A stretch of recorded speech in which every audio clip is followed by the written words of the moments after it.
Bonjour à tous, nouvelle émission de Tête à Clash, c'est la rentrée et nous sommes dans un nouveau studio. Ça va impliquer quelques changements, j'espère que vous les apprécierez. Pour nous, c'est pas simple aujourd'hui. Messieurs, je suis très content de vous voir. Alors nous avons 2 sujets, vous allez voir, ou 3. Et 4 invités. Allez, je commence par les invités. Cyril Benassar, bonjour. Bonjour. Tout bronzé. Tariq Ben Ali, moins bronzé. Ben Ali, non, mais... Non, Tariq Ben Ali. Ah oui, c'est drôle, Tariq. Non, tu n'es pas le fils caché. Je suis pas le fils caché du Tunisien. Tariq Dali, désolé. Bonjour. François Ben Martin. Qui serait le fils de personne.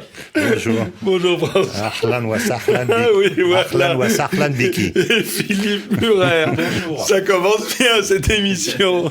Et nous aurons 2 sujets principaux et une nouveauté. Alors le premier sujet, ce sera sur la campagne américaine qui a quand même beaucoup changé de physionomie cet été. Et le deuxième, ce sera sur quelque chose qui ne change pas mais qui nous inquiète, c'est il n'y a toujours pas de gouvernement. Et le troisième, ce sera une nouveauté coup de gueule, coup de cœur, et chacun des 4 invités va s'y coller. Je reviens là-dessus dans quelques minutes. À tout de suite.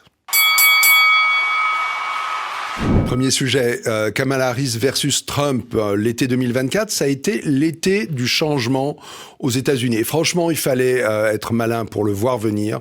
On pensait que Biden était installé en tant que futur candidat. Pas du tout. Il a été remplacé par Kamala Harris. Et ma question, c'est est-ce que cette nouvelle candidate, assez peu connue aux États-Unis, parce que vice-présidente et vice-présidente cachée, on reviendra sur cet aspect de cette personnalité, met-elle en péril la candidature de Trump, dont on pensait en gros que Trump avait un chemin facile contre un vieux monsieur qui était assez peu vaillant. Allez, c'est Cyril qui s'y colle. Cyril. Oui, alors je vais essayer de répondre à votre question qui est précisément, empêchera-t-elle Trump de gagner l'élection ? Oui. Et ça, c'est vraiment extrêmement difficile à dire, parce que je trouve que c'est un peu l'avantage des démocraties sur les dictatures, c'est qu'il y a du suspense, il y a des rebondissements, des surprises. Personne ne peut dire à l'avance. On l'a vu dans nos élections récentes aux législatives après les européennes. Tout le monde prévoyait une majorité Rassemblement national et puis Jordan Bardella Premier ministre. Et puis, c'est tout à fait autre chose qui s'est passé.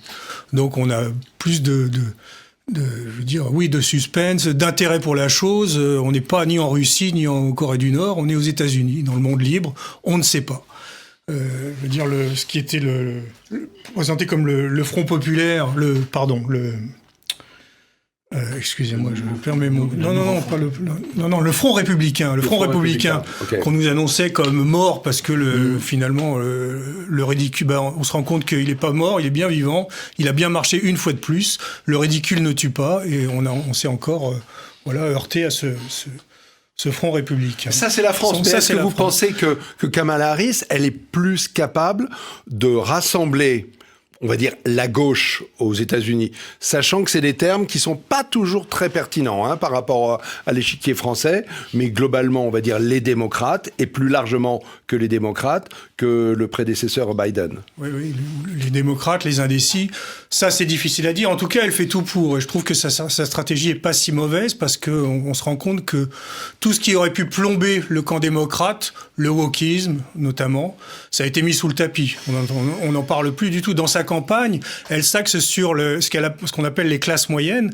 Les classes moyennes, moi j'entends la famille américaine, les gens normaux, les gens décents, les gens qui travaillent, pas les gens qui s'activent dans les universités, qui foutent le bordel et qui ont des théories complètement délirantes. Donc, en évoquant ça, en se passant du soutien de tous ces marginaux déviants qui étaient un peu le fer de lance, la pointe, l'avant-garde du Parti démocrate, elle a toutes les chances de recentrer un peu son programme. Maintenant, est-ce que ça va suffire ? Ça... Très difficile à dire. J'en connais un qui n'est pas du tout d'accord, c'est François Martin. Avec Cyril sur 2 points. Le premier point, c'est que Kamala Harris a commencé sa campagne en faisant une vidéo avec des drag queens. Alors là, pour ne pas parler du wokisme, je ne sais pas comment on peut mieux faire. Oui, en disant vive l'inclusion, vive la liberté, avec des drag queens autour d'elle. Déjà, ça a été la première chose qu'elle a faite. Donc, d'abord. Deuxièmement, elle est issue de Californie. Elle a toujours été dans le sérail, mais elle s'est jamais présentée à aucune élection. Elle n'a jamais eu un électeur de sa vie qui a voté pour elle. C'est pas tout à fait vrai, parce qu'il me semble que quand on est procureur en Californie, c'est issu d'un vote, il me semble, hein, sauf pas. Erreur de ma part. Hein, il me semble pas. Enfin bon, les juges sont élus. Toujours est-il qu'elle est qu'une égérie de gauche. C'est pour ça que d'ailleurs Trump l'appelle Comrade Kamala, oui. camarade Kamala. Donc oui, il la traite de communiste. Extrêmement marquée à gauche. Elle a absolument pas ni le style ni les compétences pour régler le problème principal, qui est les deux problèmes principaux, qui sont l'immigration absolument massive, dont elle était chargée à l'époque où elle était vice-présidente. Et c'est un gros échec. Elle s'est jamais approchée à moins de 100 kilomètres de la frontière mexicaine. Donc elle a rien fait. Et surtout, moi, ce que je reproche, la raison pour laquelle je pense qu'on a choisi Kamala, c'est que on n'est pas, contrairement à ce que dit Cyril, dans une démocratie, on est dans une démocratie totalement dévoyée. On le sait puisque la presse est totalement acquise aux démocrates, que Trump, avant que n'arrive Elon Musk, était interdit d'antenne sur la chaîne X. Donc, c'est une démocratie dévoyée. Et dans les démocraties dévoyées, qui sont en fait des systèmes oligarchiques, il faut que les oligarques qui choisissent leur porte-parole choisissent quelqu'un qui surtout ne risque jamais de leur échapper. Donc, on prend... Vous oubliez, qu'aux États-Unis, il y a énormément de médias alternatifs. Il y a des chaînes majeures qui donnent la parole à Trump, qui ont donné la parole à tous les présidents républicains. C'est pas nouveau. Regarde ce qui s'est passé à l'époque de la dernière campagne, comme Trump a été ostracisé. Enfin, je veux dire, la plupart des chaînes, il y a qu'à voir aujourd'hui. Je suis désolé, mais quand vous écoutez les vidéos de Kamala, elle est d'une stupidité absolument crasse. Ça, c'est un autre angle. Ce que je veux dire, c'est qu'on l'a choisi pour ça.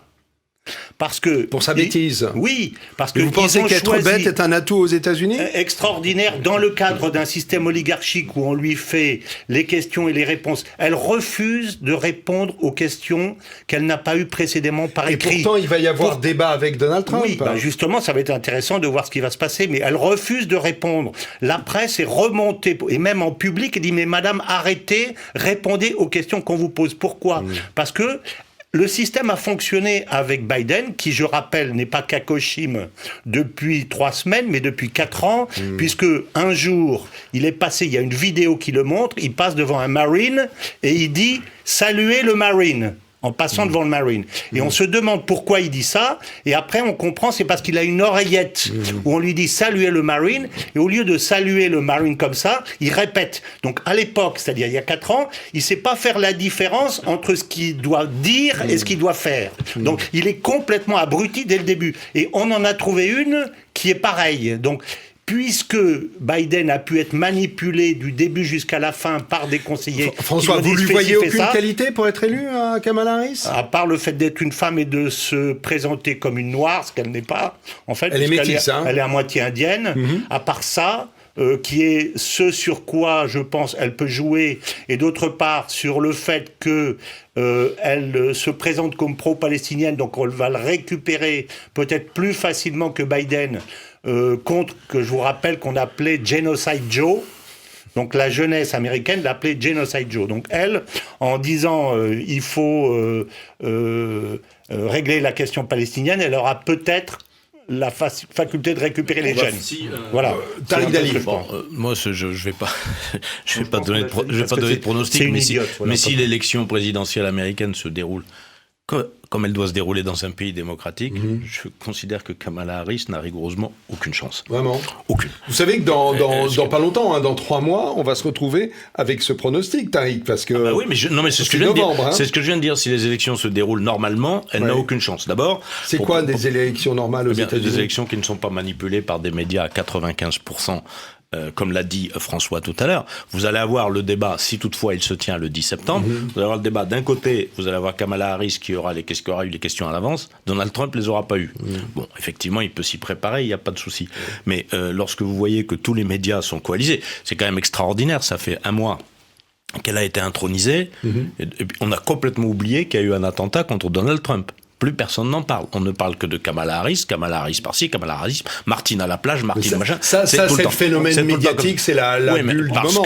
Parce que tous les médias sont coalisés pour soutenir Kamala Harris. En plus, la désignation n'a pas été démocratique, si je peux me permettre. Effectivement, comment se fait-il ? Kennedy est furieux, c'est pour ça qu'il a rejoint Trump. Comment se fait-il qu'elle a été vice-présidente depuis plus de 3 ans et demi ?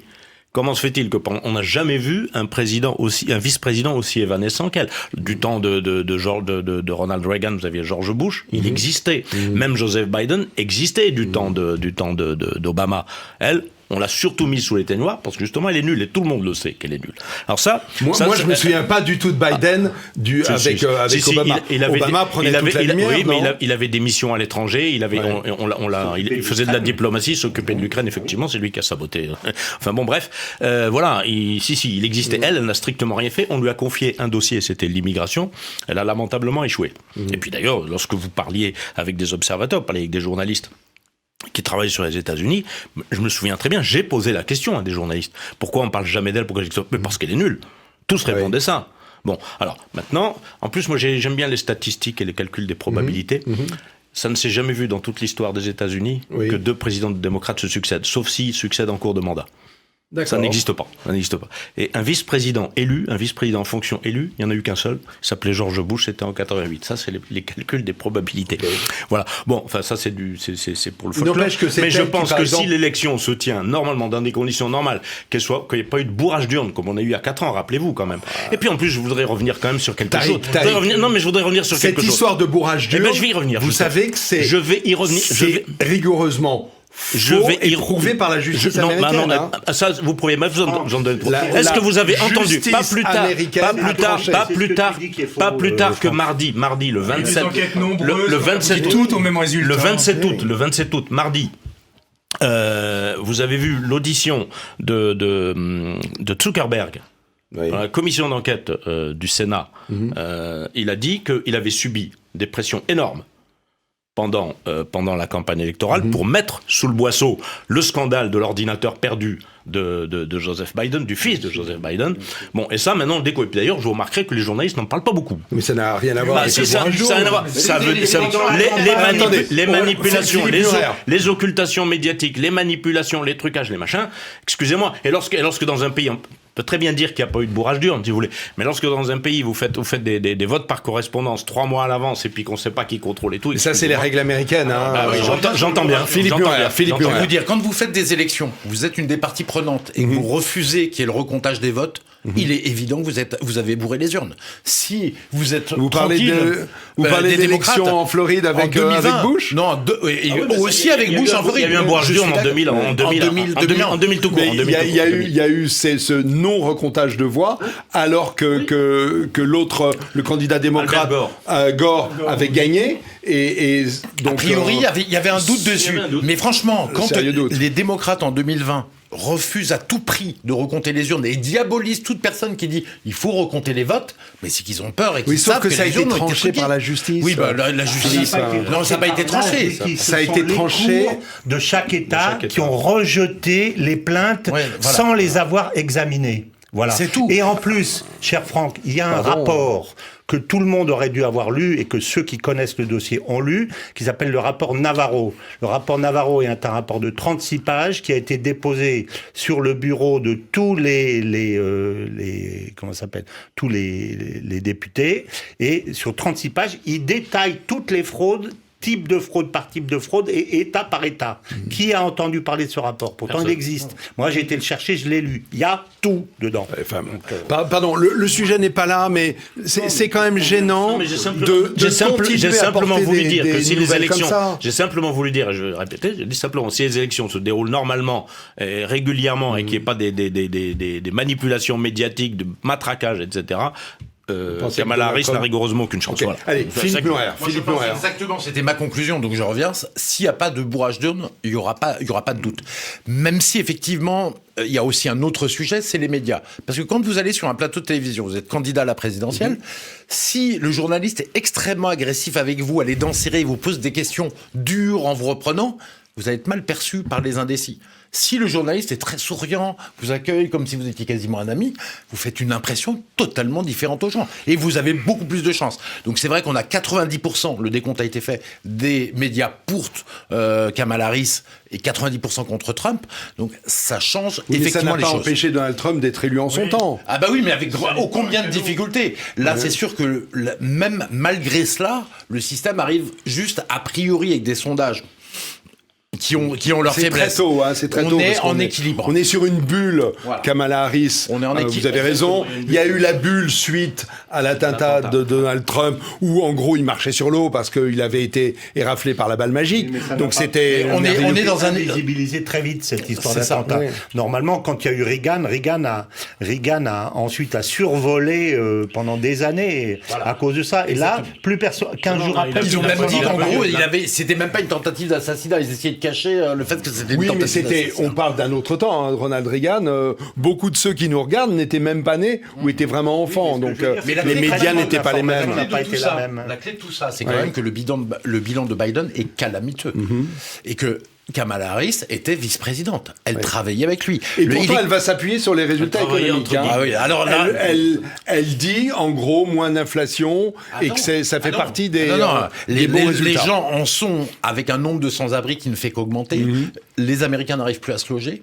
Aussi, à cause de l'inflation, qui est aussi liée aux 11 millions d'immigrants qu'ils ont fait venir. 11 millions. C'est-à-dire qu'on est au-dessus du flux d'immigration français. Il y a beaucoup de choses. Ah ben non, c'est surtout quand vous faites venir 11 millions de personnes, il faut bien les loger, vous les mettez pas sous terre. Donc vous leur donnez 11 millions de logements, plus ou moins. Vous pensez que Kamala Harris n'a pas un bulletin économique à utiliser? C'est absolument mauvais. C'est-à-dire que même si on n'est pas encore en récession, les Américains ont l'impression qu'on est en récession, la confiance est faible, et ils vivent très mal. Et ils ont du mal à payer. Le niveau de délinquance sur les crédits est en ce moment en train de monter très fortement. De défaut, vous voulez dire, de défaut sur les crédits. Ouais, tout à fait. Est en train de monter très fortement. Donc, au niveau économique, c'est extrêmement mauvais au niveau de l'immigration et au niveau de la criminalité. Et particulièrement dans les villes démocrates, le niveau de criminalité, ils ont les mêmes problèmes qu'en France. Vous aussi, en gros, vous pensez que ce facteur X qui était l'arrivée de Kamala Harris dans la course à la présidentielle ne change finalement pas grand-chose? Alors, il change pas mal les choses. Parce que Biden, il était obligé d'empocher tout le bilan. Il était président, elle est vice-présidente. Donc il y a quand même une nuance. Et puis 80 ans versus 59. En plus. Un vieux monsieur fragile, même si elle est pour le dire très raisonnablement. Même si elle n'est pas très intelligente, elle n'est pas sénile. Après, tout va se jouer. Ça peut jouer aussi. Tout va se jouer, en fait, probablement le 10 septembre sur le débat qu'il va y avoir Trump contre Kamala Harris. Trump sera très défavorisé, il sera sur une chaîne pro-Kamala Harris. Elle a refusé d'être sur une chaîne pro-Trump comme Fox News. Et elle aura probablement les questions à l'avance, c'est le sujet. Elle sera défavorisée, mais il est tellement meilleur en débat en termes d'intelligence qu'a priori, moi je pense qu'il devrait gagner, mais tout dépendra, à mon avis, uniquement des sondages d'urne. Cela dit, il y a deux... Philippe a raison, si le journaliste est agressif d'un côté et de l'autre, ça joue. Oui, cela dit, on a vu aux préparations des débats qui avaient lieu entre Trump et Biden que les règles peuvent être très cadrées. Et là, par exemple, il y a des débats sur micro ouvert ou micro fermé pour l'opposant. Ouais, mais l'animosité et l'empathie et la nervosité, la tension qu'il y a sur un plateau ou l'empathie qui va jouer sur le spectateur, ça vous pouvez pas le cadrer. Ça a un rôle très très important. D'accord. Cyril Bellassar. Un petit mot, je dirais que être le candidat des médias, c'est parfois un cadeau empoisonné. On l'a vu pendant la première campagne de Trump. Il avait toute la presse contre lui et puis il montait dans les sondages, débat après débat, déclaration après déclaration, par son... J'irais pas jusqu'à dire par son intelligence, mais au moins par son agressivité, sa combativité. Sa victimisation. Oui.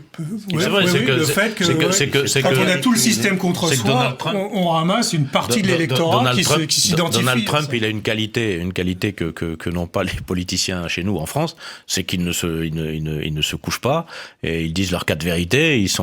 On les accuse d'être grossiers et tout, mais par moments vous n'avez pas le choix. Et lui, il dit ce qu'il a à dire. Effectivement, il se laisse pas intimider par les uns les autres. Sachant que Trump est une bête médiatique par définition. Et dernier point important qu'on a oublié de signaler, alors qu'on l'a tous en tête, c'est le fait qu'il y a 3 démocrates quand même brillants qui ont rejoint Donald Trump, c'est-à-dire Tulsi Gabbard, ancienne marine, qui défend la paix depuis des années, qui a dit le clan démocrate c'est le clan de la guerre, moi je vais avec Trump parce que je veux la paix. Elle a rejoint la campagne de Trump, elle va se battre avec lui. Robert Kennedy Jr. qui a quand même 5% des voix, c'est pas rien.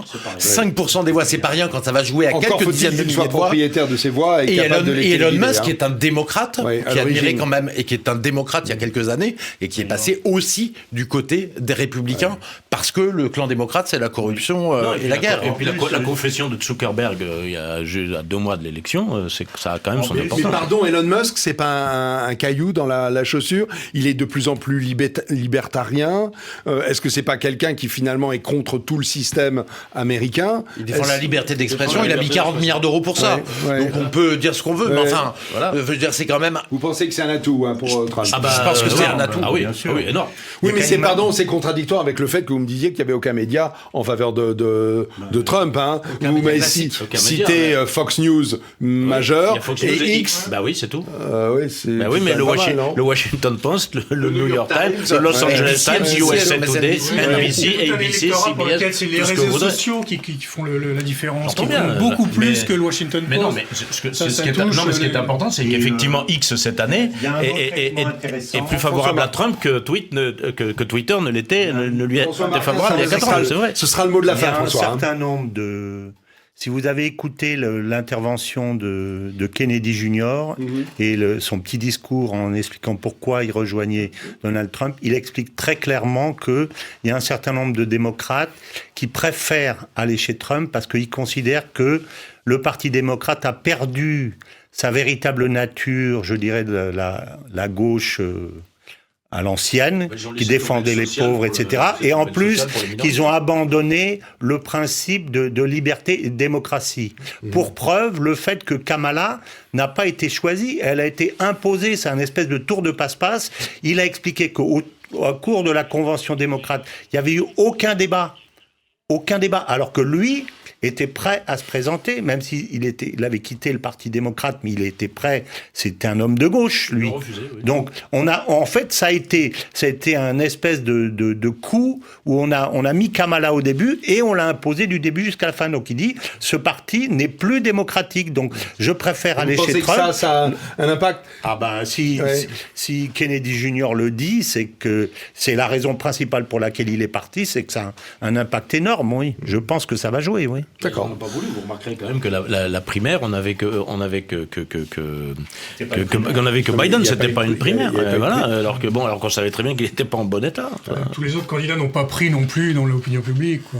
Est-ce qu'on a essayé? Est-ce qu'on a essayé? Kennedy avait 20% au début. Hein. Pourquoi Kennedy, on l'a pas présenté? Il y avait d'autres candidats. Mais au début, à un moment donné, il a flirté avec les 20%. Donc, oui, mais parce que c'était pas un petit candidat minuscule. On a vu au cours de toutes les primaires des candidats arriver, sembler ramasser la mise et être effacés. Ce serait pas non plus la première fois. Ça veut dire que c'est pas juste comme ça. Or cette fois, je suis ravi que vous aimiez les Kennedy brusquement. Or cette fois-ci, comme la dernière fois, le Parti démocrate n'a pas laissé le choix à ses électeurs. On a dit que c'était lui, c'est comme ça.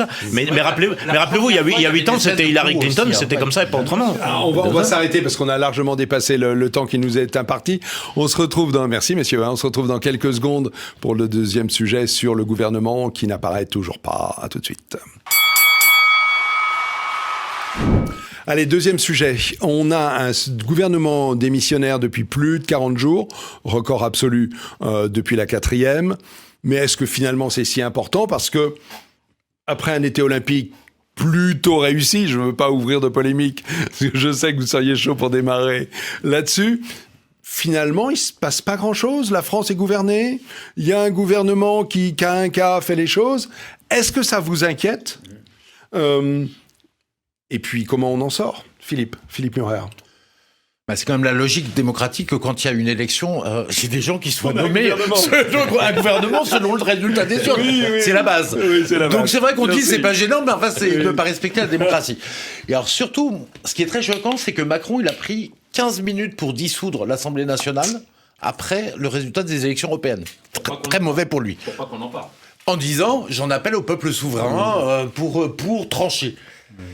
Ensuite, il organise en panique des élections législatives en 3 semaines. 3 semaines. C'est-à-dire que ça a été extrêmement compliqué pour les candidats, pour les mairies, mais surtout pour les candidats, pour faire les listes, pour faire les alliances. Et alors, la fin des élections le 7 juillet, et là, d'un coup, plus rien. On est le 28 août, 51 jours.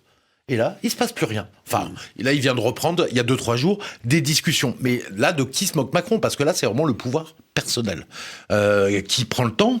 Et pendant combien de temps compte-t-il l'exercer? Bon, pas de gouvernement, mais ça va être un problème énorme parce que, bien sûr, bon, c'est la fin de l'été, on reprend tranquillement. Mais il y a quand même la guerre en Ukraine à 1500 km de chez nous. Une paille.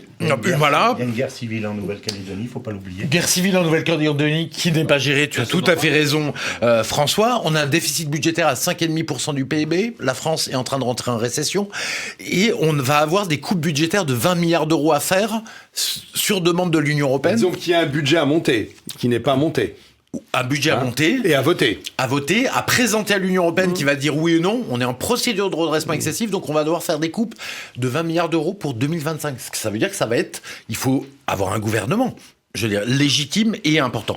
Mais en fait... Mais est-ce qu'il y a vraiment besoin de se presser? Parce que dans toute démocratie, enfin dans d'autres démocraties, ça prend plusieurs mois.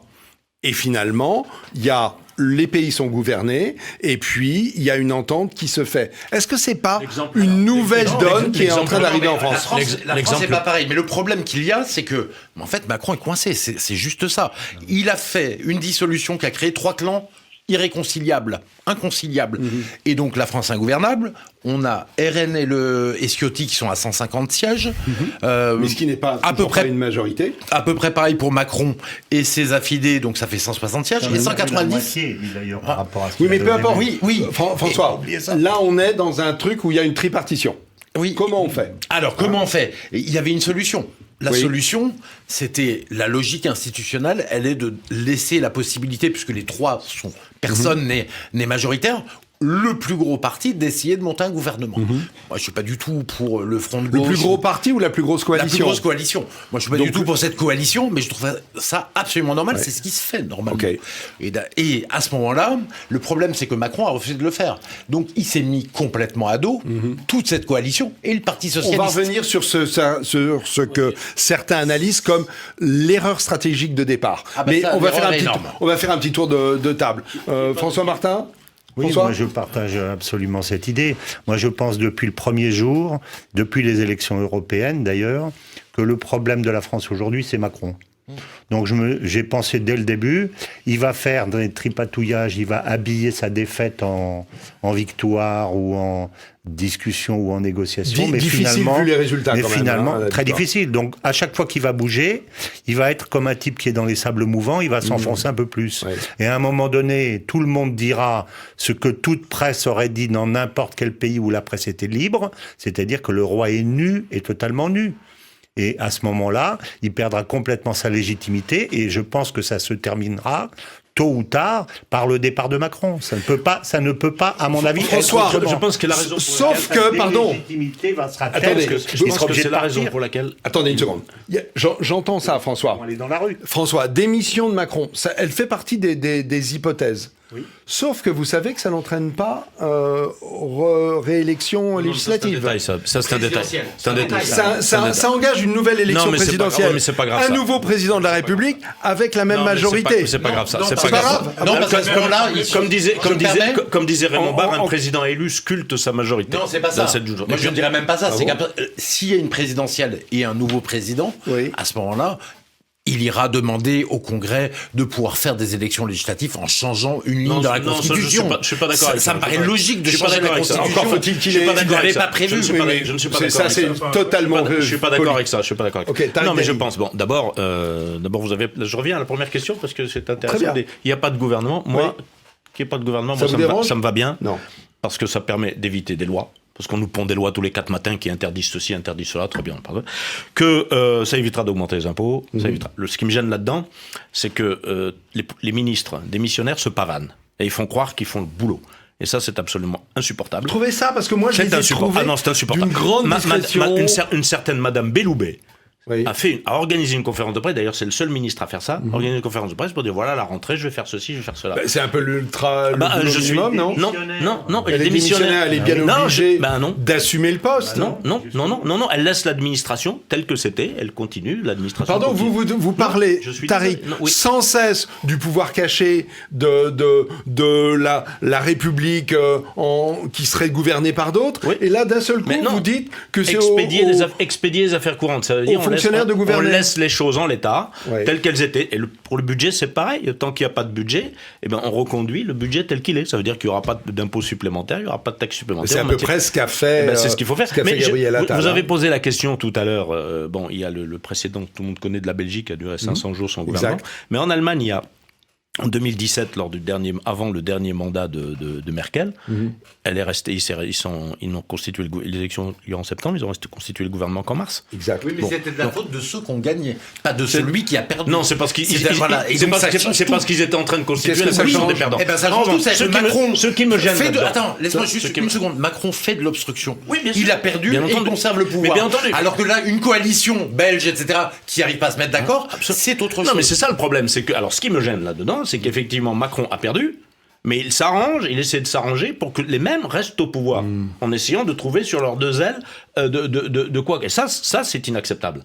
Voilà. Donc effectivement, il va falloir. Et c'est la raison pour laquelle pourquoi il n'a pas nommé Lucie Castex qui vient dans ses joues. Pourquoi il l'a pas nommé? Parce qu'il ne veut pas qu'il y ait de motion de censure. Parce que s'il y a une motion de censure, il y en aura une autre après. Il va le changer, puis à la troisième motion de censure, on va lui dire écoute mon gars, c'est toi le problème, et on peut l'acculer à la démission. Ça, le problème, c'est qu'il veut pas en arriver. Mais est-ce que justement, ce serait pas parce que parmi les scénarios, il y a justement un Premier ministre qui arrive, il est censuré, on constate qu'il n'y a pas de majorité. Ça va être ça le jeu dans tous les cas, jusqu'à ce qu'une majorité se constitue. Et puis un deuxième Premier ministre, c'est pas de majorité. Qu'il n'y en ait pas, le deuxième, le troisième, et puis quand le troisième est censuré, on va finir par dire à Macron attends mon gars, c'est peut-être toi le problème. Mais là il va être obligé de démissionner. On lui dira ça. Quel gouvernement possible? Le seul gouvernement possible, c'était les macronistes avec 160 sièges, LR et le PS. Ça, on le sait. Et là, ça faisait 290 sièges. À peu près, on était sur la majorité. Alors, certes, LR n'allait pas au gouvernement. Il n'allait pas me voter les mentions de censure, ce qui revient à peu près au même. Et voter quelques lois. L'autre chose, c'est que le PS, pour arriver à ça, il fallait pas humilier le PS comme une serpillière en lui disant, en fait, vous êtes majoritaire avec la NFP. En supposant que la totalité des députés PS voteraient.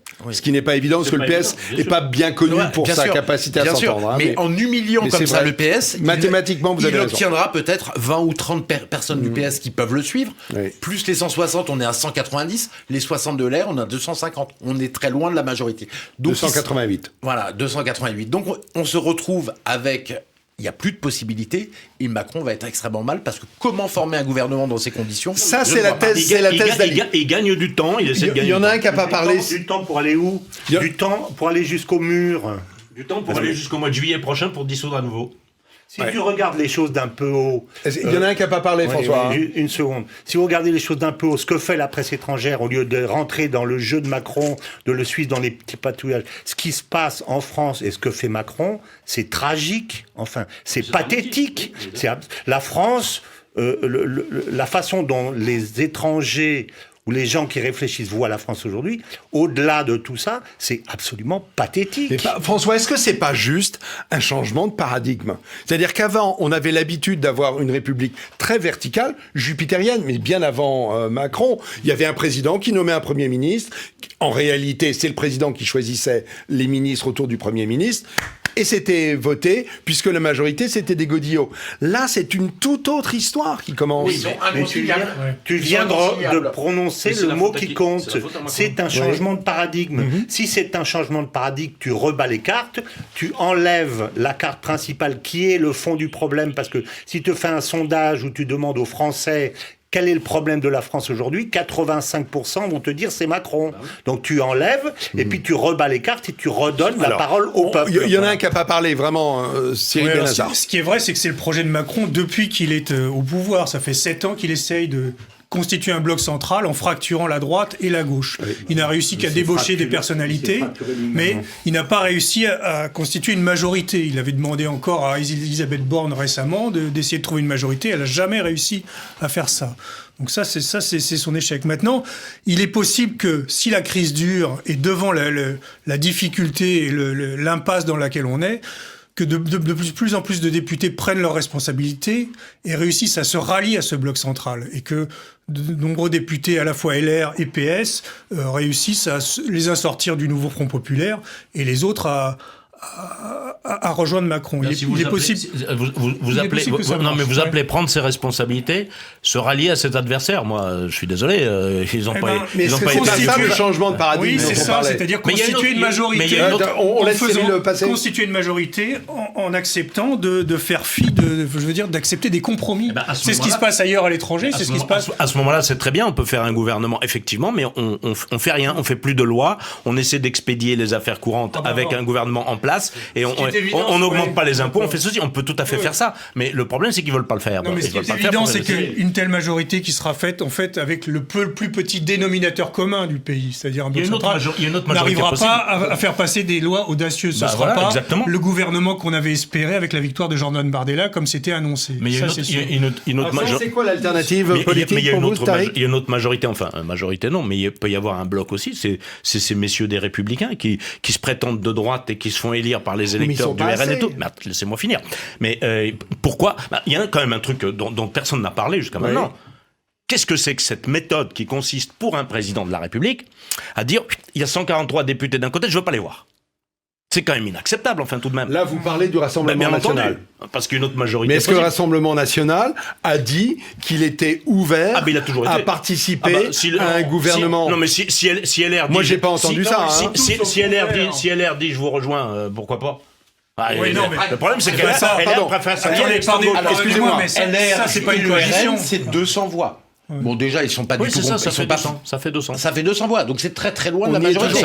Ça fait autant que tous les schémas... Non, mais de toute manière... Pas tous ensemble. Tous les programmes sont complètement incompatibles. Tant le programme sur l'immigration et la justice du Front National, incompatible avec les deux autres.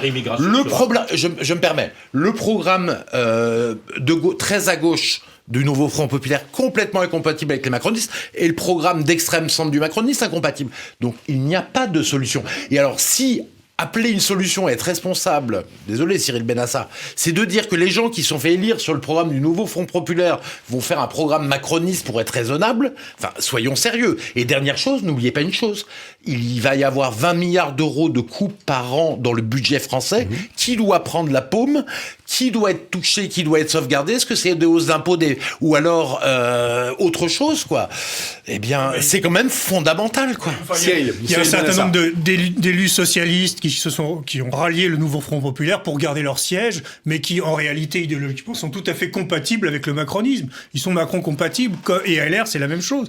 Donc c'est tout à fait réalisable, sans se trahir, que des députés constituent ce fameux bloc central et obtiennent une majorité. Maintenant, je voudrais juste dire un truc quand même, c'est qu'effectivement, la possibilité qui a été loupée de nommer Lucie Castet au pouvoir, évidemment, elle aurait sûrement pas duré très longtemps. Il y aurait eu une motion de censure. Mais moi, ça m'aurait quand même amusé de voir un gouvernement LFI ou proche de LFI. Ça aurait peut-être... mis devant leurs responsabilités tous ces députés républicains de la droite couille molle qui ont préféré voter pour des gens de la LFI plutôt que des gens du Front National. Ça, on y va sur ce sujet parce que c'est ça. C'est le péché originel. En fait, Macron aurait pu dire dès l'élection achevée, sachant que Lucie Castet à l'époque n'existait pas. Elle n'était pas sortie du chapeau de LFI. Souvenons-nous que ça leur a pris pas mal de jours pour avoir un candidat commun. Donc c'était sans doute aussi le péché originel du nouveau Front populaire, de ne pas avoir eu un candidat dès après les élections. Non, je suis désolé. Ça aurait permis à Macron de se positionner. Non, je suis désolé. Rien n'empêchait Macron de les mettre au pied du mur et de désigner Mélenchon à Matignon ou Tartampion. Il n'était pas obligé d'attendre. C'est lui qui leur a dit « trouvez-moi quelqu'un ». Il pouvait tout à fait nommer quelqu'un et après on aurait compté les bouses à la fin de la foire. Mélenchon, c'était pas réaliste, vous le voyez bien. Mais il n'avait qu'à nommer, j'en sais rien moi, n'importe qui. Donc ils ont mis. Trouvez-moi quelqu'un quand il leur présente quelque chose. Pourquoi il leur a dit ça ne convient pas. Pourquoi il leur a dit trouvez-moi quelqu'un? Donc il fallait. Donc il a en pas fait gros, son boulot. ok, en politique fiction, vous pensez, et beaucoup sont comme vous, que Macron a loupé cette fenêtre qui était de dire on y va avec Lucie Castet. Lucie Castet doit commencer à trouver une majorité. Et on constate qu'elle en a une, ou on constate qu'elle n'en a pas. Exactement. Et finalement, ok, donc on a perdu 50 jours, 40 jours. Mais qu'est-ce qui empêche de faire ça maintenant? Il n'arrête pas. Il ne veut pas qu'il y ait de motion de censure, parce que... Pourquoi ne veut-il pas de motion de censure? Je l'ai dit tout à l'heure, parce qu'il va y avoir une motion de censure, après il va en nommer un autre qui va être censuré aussi. Et il ne veut pas des censures à répétition, parce qu'à la troisième, on va lui dire, c'est toi qui dois dégager. Et il ne veut pas de ça. Voilà. C'est aussi simple que ça. De délégitimité. On va vers une crise de régime. Ah bah oui, parce que franchement, le président a perdu les élections. C'était le troisième camp. Il avait 20%, alors que le RN avait 32% et le Nouveau Front Populaire 28%. Je veux dire, au premier tour, qui est la réalité des électeurs. Et s'il continue à gouverner avec son gouvernement démissionnaire et lui qui fait de la politique étrangère, enfin, je veux dire, c'est pas possible. C'est le non-respect du résultat des urnes. Comment ça va se régler? Alors justement, ça va se régler de la façon suivante. Moi, je crains, mais ça, il a son idée dans la tête. C'est quand même pas un grand... C'est dans la rue. C'est parce que Macron est tout sauf un démocrate. Ça, je suis désolé. Lorsque Lucie Castex, c'est pas Poutine non plus. Lorsque Lucie Castex c'est dit, pas Castro. Lorsque Lucie Castex dit que la démocratie est un sens un mot qui veut pas dire grand chose pour lui, je suis d'accord avec Lucie Castex. Excusez-moi, mais effectivement, il y a c'est drôle. C'est c'est drôle quand même. Mais pas du tout. Lorsqu'elle dit que la démocratie n'a pas de sens pour lui, non, c'est pas un vrai démocrate. Écoutez, excusez-moi, il perd 3 fois les élections, il est toujours là et il essaie de constituer une majorité. Il a été réélu au présidentiel. Il a été réélu dans quelles conditions? Il a été réélu. Mais voilà, mais attendez. Bon, je répète. C'est le président de la République. Il a été réélu en supprimant le débat des présidentielles en disant il y a la guerre en Ukraine, on fera un débat que pendant un mois. Il déteste alors que c'est les élections les plus importantes. Il veut pas qu'il y ait de campagne électorale. Donc, mais son rêve, c'est d'appliquer l'article 16. C'est-à-dire qu'un jour, il va dire voilà, on est en crise de régime, je prends tous les pouvoirs. Et ça, c'est son objectif. Alors, moi j'ai entendu quelque chose de la part de François Martin et je voudrais qu'on parle de ça. Est-ce qu'il y a un risque que ça se passe dans la rue? Article 16. Pourquoi pensez-vous ça, François? Je pense parce que c'est ce que, en fait, le jeu que joue la France Insoumise, qui sont en fait des castristes derrière. Leur but, c'est de changer de régime, effectivement. Et pour changer de régime, il faut passer par la rue parce qu'eux, ils font semblant d'être légalistes, mais dans le fond de leur truc, ce qui les fait, je vais dire le mot... 4 petits points. Ok, ça leur plaît. Ça les émeut. C'est la révolution. La révolution. Et comme ça, après, ils supprimeront les libertés, ils supprimeront les journaux, et Mélenchon fera un discours de 7h ou 8h en disant ça y est, voilà, c'est ça, leur rêve, c'est ça. Mélenchon. Ils veulent passer dans une 6e où on donne la parole au peuple, mais c'est ça voudrait dire qu'il y aura des communautés de salut public partout, c'est ça. Oui, mais c'est l'aboutissement de la crise de régime. Il y aura effectivement des choses dans la rue, mais vu ce que sont pris les Français, des coups de matraque, des balles, des gens qui ont eu des yeux crevés dans la rue, il n'y aura pas tant de monde que ça. En revanche, ça poussera, à mon avis, Macron à la démission, et s'il veut pas, il faudra finir par la destitution. Mais moi, je n'exclus pas l'article 16. Oui, mais l'article 16, tu dois revenir. Quand tu fais l'article 16, après, tu reviens devant le Parlement. Le Parlement, au bout de 2 mois. Entre spécialistes, rappelez-nous ce qu'est l'article 16. L'article 16 stipule que lorsque le fonctionnement des pouvoirs publics, le fonctionnement régulier des institutions et des pouvoirs publics n'est plus assuré, le président prend en charge la responsabilité du pouvoir exécutif, à lui tout seul. Donc ça veut dire je suis le dictateur. Sans limite de temps. Si, c'est ce que vient de dire Philippe. Au bout d'1 mois, le Parlement doit constater si c'est justifié ou non, et au bout de 2 mois, après, il faut que le président justifie. C'est pas ça le plus important. Alors, François Martin, pourquoi? Le plus important, c'est pas ça. Dans la politique, le plus important, c'est la légitimité et c'est le symbole que l'on représente.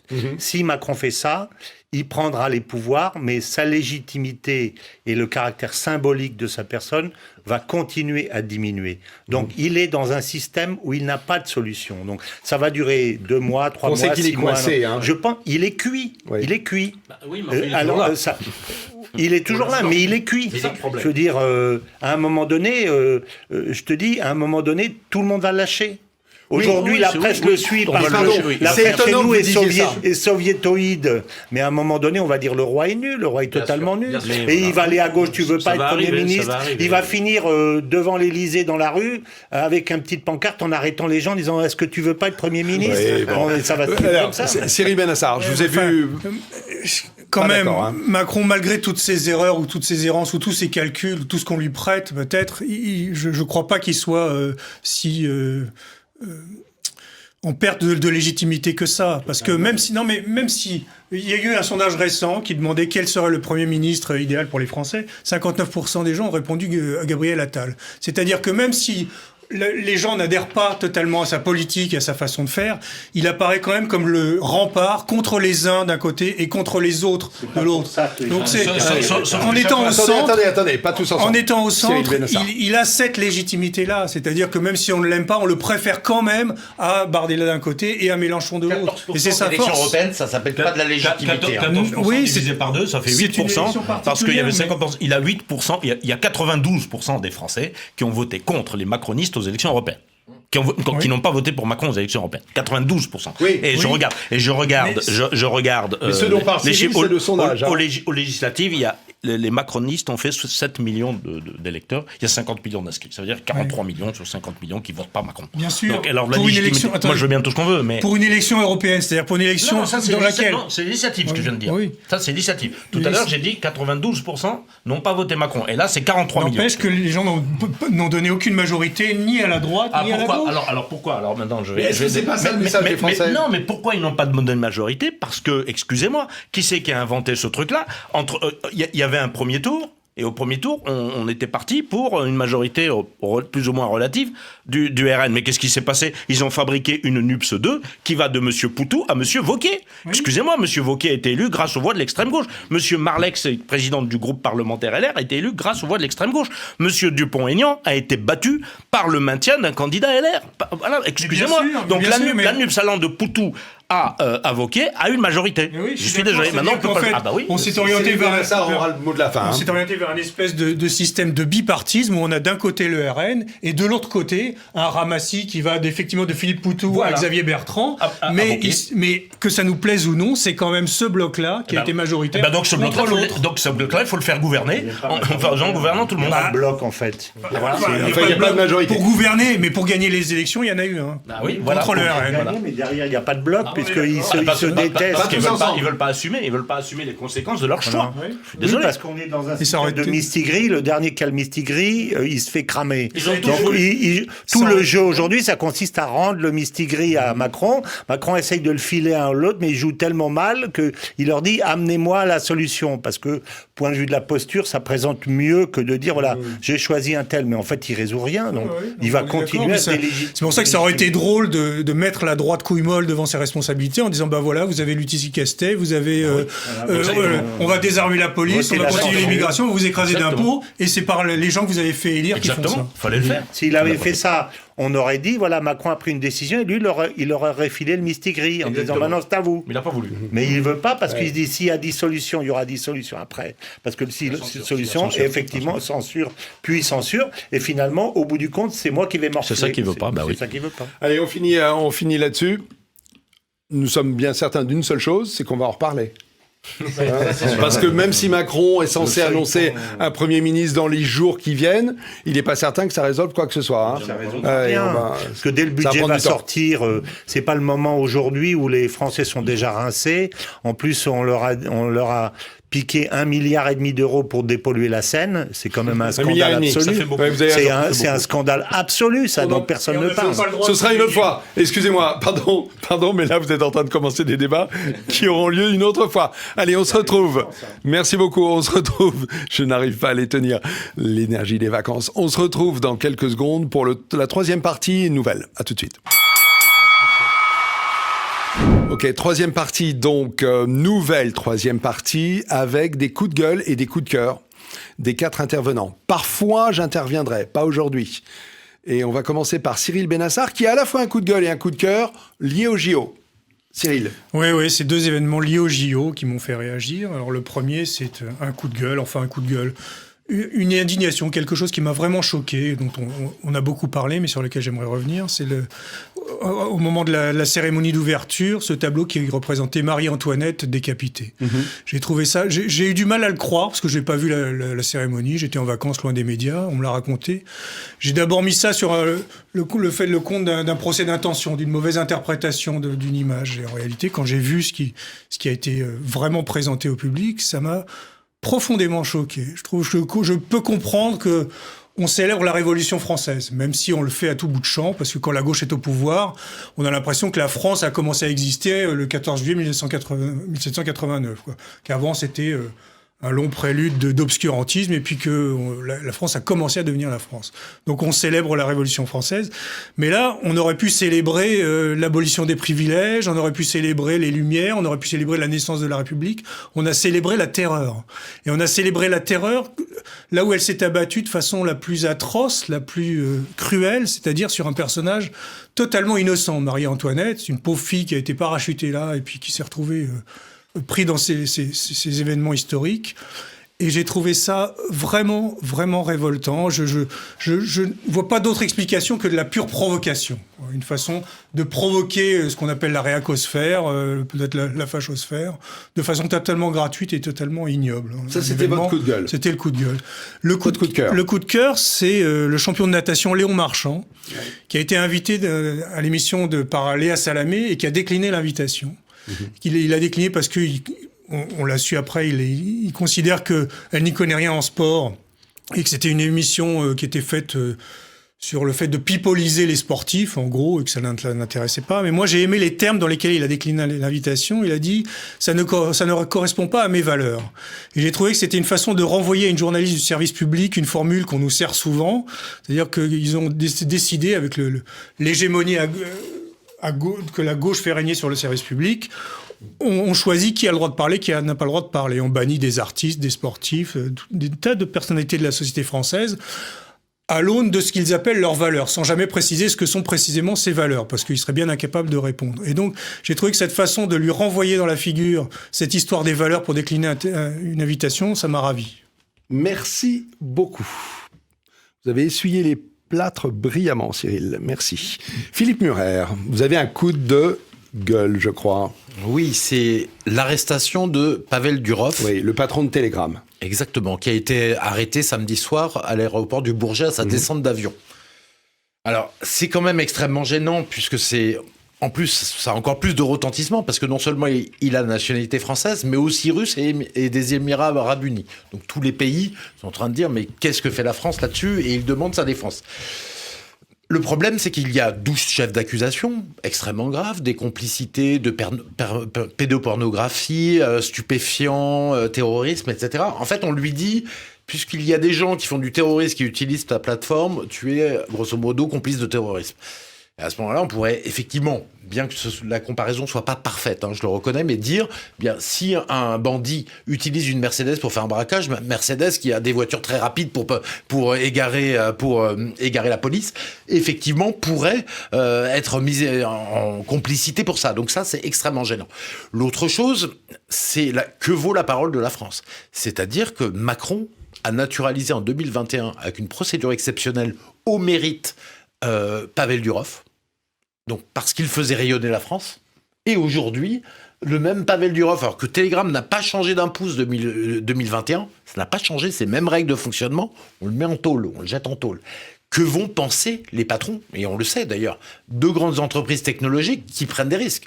Donc on a les patrons de Proton qui a réagi en disant que c'était scandaleux, on a le patron de Rumble qui lui a pas réagi, il était en Europe et il a pris un avion avant de réagir, il a dit je pars d'Europe parce que j'ai peur de me faire arrêter. Donc on voit que c'est extrêmement dangereux, mais que vaut la parole de la France quand on jette en prison des gens comme ça ? Il y avait d'autres choses à faire que de le mettre en prison en garde à vue comme un terroriste. Je crois que ça fait 3 jours. C'est la procédure pour les terroristes. C'est 48 heures, c'est 2 fois 48 heures, je crois, maximum. Voilà. Et je crois que c'est pour des faits terroristes que tu peux faire plus de 48 heures. Et là, on aborde le problème de la liberté d'expression qui est en train d'être réduite à la portion congrue. Alors, je rappelle que ça fait partie de la Déclaration des droits de l'homme et des citoyens, ce qui est rattaché à notre Constitution de 1958. L'article 11, c'est la libre communication des pensées et des opinions est un des droits les plus précieux de l'homme. Or, qu'est-ce qu'on fait ? On passe notre temps à détruire, à détricoter la liberté d'expression. Sans liberté d'expression, les gens ne peuvent plus se défendre sur leurs autres libertés. Et sans liberté d'expression, il n'y a pas de débat, il n'y a pas de démocratie. Donc c'est une folie. Je rappelle quelques points contre la liberté d'expression. Donc Facebook, on en a parlé, a reconnu qu'il a limité la liberté d'expression lors du Covid et qu'il le regrettait, et lors de interférer dans l'élection américaine avec le portable d'Hunter Biden 15 jours avant. Il y a de gros comptes politiques de droite qui ont été virés récemment d'Instagram sans aucune explication. Collectif Némésif, le média alternatif Livre Noir le Média qui a été viré. On a les chaînes RT et Sputnik qui ont été virées de France il y a 2 ans. On a Rumble qui est le YouTube, le concurrent de YouTube qui a été banni parce que, en fait, qui est parti de lui-même parce qu'il était trop censuré et qu'il pouvait pas passer des émissions. On a l'Incorrect qui est privé du jour au lendemain de banques. Donc, ils peuvent plus fonctionner. On a C8 qui est censuré, CNews qui est menacé. Donc, on a censure madame midi et soir, et on a Macron à chaque crise qui dit c'est de la faute des réseaux sociaux. Un peu comme au Royaume-Uni. Donc, moi, le coup de gueule, c'est la démocratie, c'est la liberté d'expression. Et la liberté d'expression, c'est aussi la liberté. Merci beaucoup. 3e et dernier coup de gueule, puisque c'est un coup de gueule sur ce que vous appelez, François, l'affaire Kursk. Dites-nous en plus. L'affaire de Kursk. Davantage. Oui, je suis très choqué par la façon dont cette opération a été présentée et dont elle s'est déroulée. Parce qu'en fait, ça fait 2 ans et demi que l'on voit se dérouler cette guerre. Et ce que tout le monde a compris de cette guerre, c'est que c'est une guerre de tranchées. C'est une première guerre mondiale très technique, mais c'est une première guerre mondiale. Pourquoi ? Parce qu'il y a des drones, parce qu'il y a des tirs très précis. Dès qu'on sort de la tranchée, on vous voit et on vous descend. Donc, vous parlez de l'Ukraine qui entre en Russie. Non, je parle de la guerre en général depuis 2 ans et demi sur ce front. Et brusquement, on s'aperçoit qu'il y a 2000 ou 2500 soldats qui ont pu se préparer, amener les chars, les camions, les trucs pour franchir la frontière, et personne ne le saurait. Donc ça tient pas la route. Ça veut dire que les Russes le savaient et que les Russes leur ont tendu un piège. Absolument. Et c'est d'autant plus vrai que l'on sait aussi, par les gens qui sont un petit peu informés, qu'une semaine avant l'attaque, les Russes avaient tellement vu venir le coup qu'ils ont mis des forces spéciales devant Kursk et devant la centrale. En particulier les forces tchétchènes, qui sont venues protéger la centrale, pour laisser rentrer les Ukrainiens dans des terres où ils sont très peu protégés et où ils n'ont pas de casemates, etc., et où ils se feraient démolir. Mais si les Russes ont installé des troupes, ça veut dire que les Américains l'ont vu, puisqu'on voit tout. Les satellites voient tout. Donc ça veut dire qu'une semaine avant l'attaque, les Ukrainiens savaient pertinemment qu'ils n'avaient aucune chance de réussir et qu'ils se feraient massacrer, qu'ils n'arrivaient pas jusqu'au bout. Et malgré tout, ils ont maintenu l'opération. Pourquoi ? Parce que c'est une opération médiatique. Trump n'est pas encore là. Il y a la possibilité de tirer encore un peu d'argent du Congrès, donc il faut montrer qu'on est costaud, etc. Donc ces gens-là ont envoyé délibérément 2500 ou 3000 soldats à la mort. Les chefs de l'armée ukrainienne le savent, puisqu'ils l'ont conçu comme ça. Les Américains et les Anglais qui ont monté l'opération avec eux le savent aussi. Et tous les gens qui sont un peu au courant, y compris la presse et y compris notre presse, le savent aussi. Donc, je suis absolument choqué par ça et je dis honte aux Ukrainiens, honte aux Américains et aux Anglais et honte à la presse qui laisse volontairement envoyer des gens à la mort pour une opération de communication pure. Voilà. François Martin, merci beaucoup. Voilà, vous nous enverrez, s'il vous plaît, des réactions sur les réseaux sociaux pour nous dire ce que vous pensez de cette nouvelle formule. Dans tous les cas, nous nous retrouvons dans 15 jours avec de nouveaux sujets et nous parlerons de l'invasion ukrainienne en Russie pour voir comment elle aura évolué. À bientôt.